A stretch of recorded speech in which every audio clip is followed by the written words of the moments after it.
Hi everyone, we are up here at Three String Cattle Company in Utah for a very exciting week at the Old West Futurity. We're celebrating a big win with Relentless PYC and Miles Baker. Miles, tell us a little bit about what happened today and how much money you won. Man, what happened is the mare was great. She always is.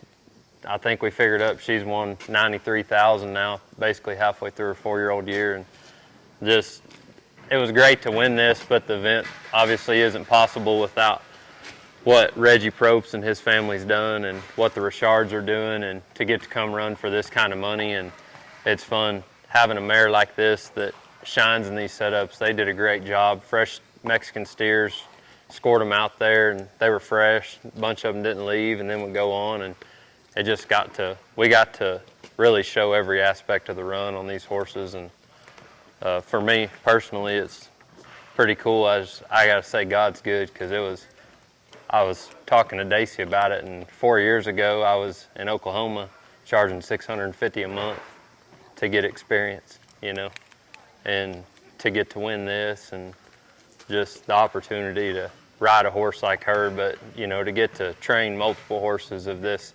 caliber and the kind of horses we have coming with y'all, it's just, like I said, God's good. Well, let's talk a little bit about this event. So you've touched on it.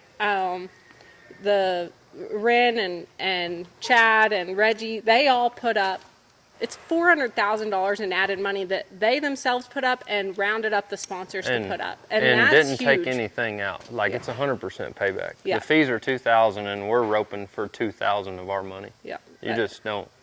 A lot of places are 50, 60% payback. This is 100% payback.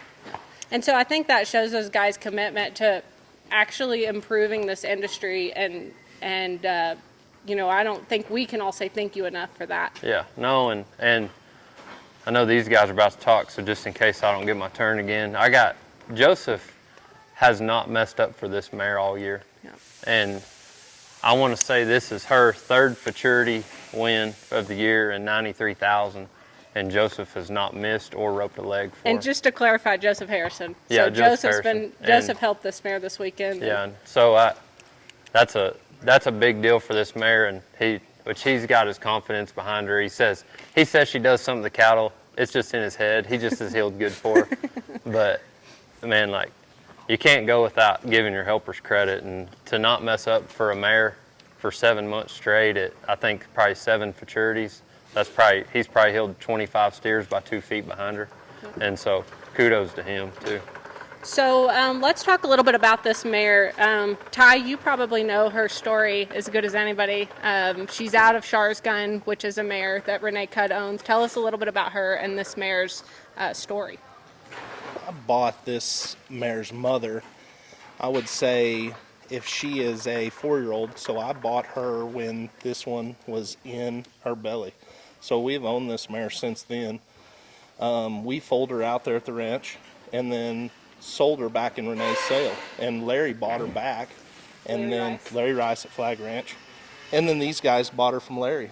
And then come a full 3 years at the beginning of her 4-year-old year, then that's when we bought back into her with Bob Tonkin. What a great story. Her mother's there at Solo, and it's a cool thing to go all the way around. Full circle story. So, Trevor, tell us, you've seen a lot of great head horses.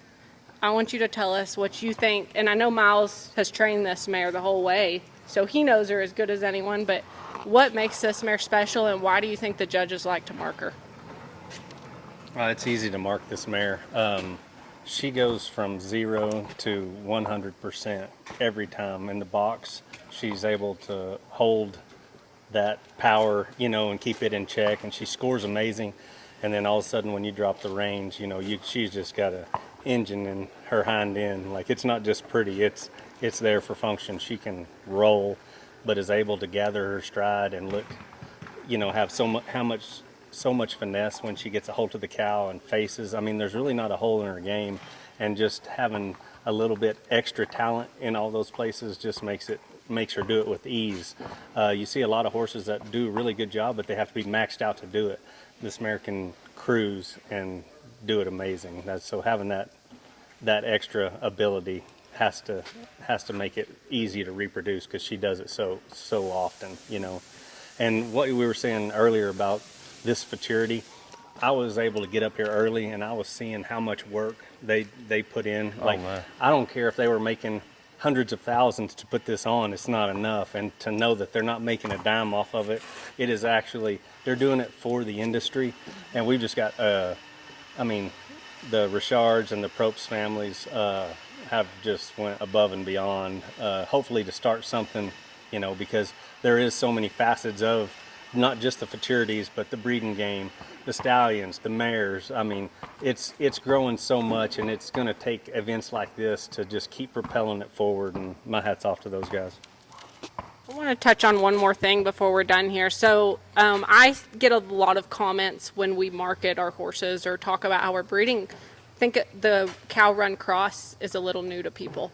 And I'd love to hear from Miles and Trevor, both of y'all, on where you think this mare's ability comes from, right? She can really run, but she also has such a powerful hind end. And I think that's what we're going for, right, when we're breeding some of these crosses we're doing right now. Yeah, I think this is what we're looking for. You know, in my mind, I've wanted just like race on race because I want this speed. And I know it'd be really hard. We may breed 100 of them to get something that can do what she does, but she has the run of a run horse. But she can gather stride like a horse that can't run. Like we were having dinner with Hope and LD last night, and Hope remembers, she says, "Is that the mare that can fly and then just gather stride like it's nothing?" I'm like, yeah. And so this is the ultimate. I mean, this is what we want. You know, it's just we're gonna see how easy it is to get it, because there's a lot of cow run crosses that are really good, but this mare's just, she's in a league of her own, you know. And I think like we have a winner's version out of a play gun mare that I don't want to say will be better than this mare or as good. I don't know, but at this point in her 3-year-old year, she's probably better than this one was last year. This one last November, December was when I was like blown away by her. And so I think there's something, you know, her mom's play gun, and I think those mares are probably going to cross good on the race horses, because I'm 2 for 2 on maybe the 2 best ones I've rode that are by a runner out of a play gun mare. And structurally, they're correct. Yes. You know, Yeah. they are built to last. They're built to go on and Oh, have man. a career after they're done with their Futurities. This mare's looks like she's got she's got an engine behind her. Her hip, hind end, the way she walks, and then that's what after I run that first round, until I get where money's up, and I sit there and watch one take off and I send her, I forget how fast she is, because I don't have to ask her for it at home. I just cruise her all the time, and she fires when she needs to. And when I get in that scenario, I come back up, and Gracie, the girl that works for us, is swapping horses with her. And it's like, gosh dang, I forget how fast this mare is. And I told you, had an accident yesterday where a dang tent blew across the driveway and hit her. And it took her a minute to get away from it, and we were all holding our breath. Saw how fast she was there too.